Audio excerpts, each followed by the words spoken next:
অভ্যুত্থান পরবর্তী সরকার শুরু থেকেই নানানমুখী চাপ। এর মাঝেই পার করেছে ৬ মাস। কতটা অর্জন, কতটা ব্যর্থতা, সেসব বলার জন্য ৬ মাস পর্যাপ্ত না হলেও প্রতিদিনই সেই হিসাব রাখছে জনগণ, রাখছে সরকারও। তাদের ৬ মাসের কার্যক্রমের বাস্তবতা সংক্ষেপে জানাচ্ছেন সাজিদা সুইটি।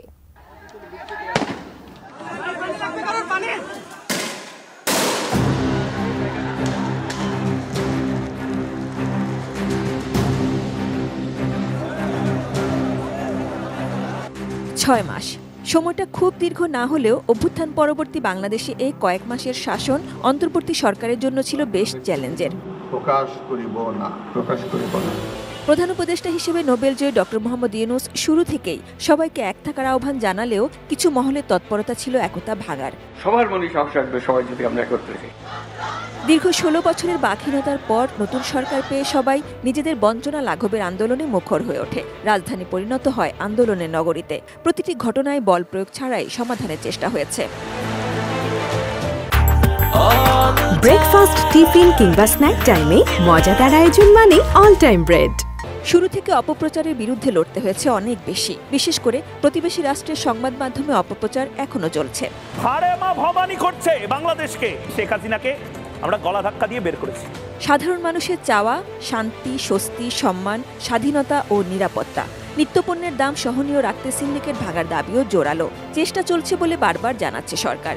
খাদ্যপণ্যের কোনো সংকট ইনশাআল্লাহ হবে না। বিপুল অর্থ পাচারের পর দেশে যে ভঙ্গুর অর্থনীতি, সেটি ঠিক করতে ডক্টর ইউনূস সেসব অর্থ ফেরাতে এবং এ দেশে বিনিয়োগ করতে বিভিন্ন দেশ ও সংস্থাকে আহ্বান জানিয়েছেন। ৬ষ্ঠ মাসে পৌঁছে তিনি বলেছেন, বাংলাদেশ এখন ব্যবসা ও বিনিয়োগের জন্য সম্পূর্ণ প্রস্তুত। High time to attract foreign investment. আইনশৃঙ্খলা পরিস্থিতি স্বাভাবিক রাখতে পুলিশের মনোবল ফেরার অপেক্ষায় সেনাবাহিনীও আছে মাঠে। এর মাঝে আইনশৃঙ্খলা রক্ষাকারী বাহিনীকে নতুন সরঞ্জাম ও নতুন পোশাক দেওয়ার সিদ্ধান্ত নিয়েছে সরকার। এরপরও পরিস্থিতি সন্তোষজনক এমন দাবির সুযোগ নেই। আয়নাঘর বলতে কোনো কিছু থাকবে না, এখানে কোনো ভাতের হোটেলও থাকবে না। যাদের সাহসে আর ত্যাগে জুলাই আগস্টের গণ অভ্যুত্থান, তাদের সুচিকিৎসা ও পুনর্বাসনের চ্যালেঞ্জ তো আছেই। আহত ও নিহতদের তালিকা পূর্ণাঙ্গ করতে বড় বাধা হয়ে দাঁড়ায় সঠিক হিসাবটা না থাকা। কিছু হাসপাতাল কর্তৃপক্ষ ও পুলিশ আলামত ও প্রমাণ নিশ্চিহ্ন করে ফেলায় বেগ পেতে হয়েছে সরকারকে।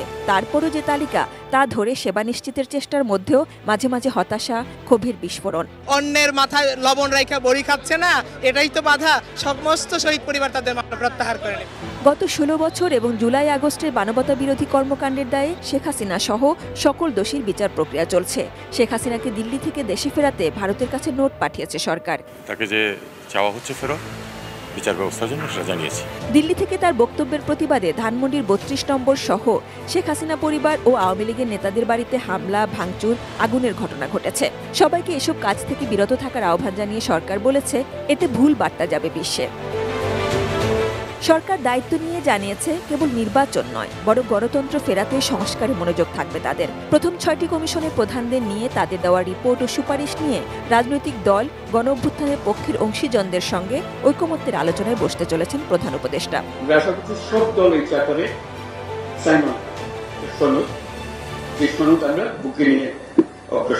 ডক্টর ইউনূস বলছেন, প্রয়োজনীয় সংস্কারগুলো করে চলতি বছরের শেষের দিকেই নির্বাচন দিতে পারবেন। Sajida Sweety, ATN news, Dhaka.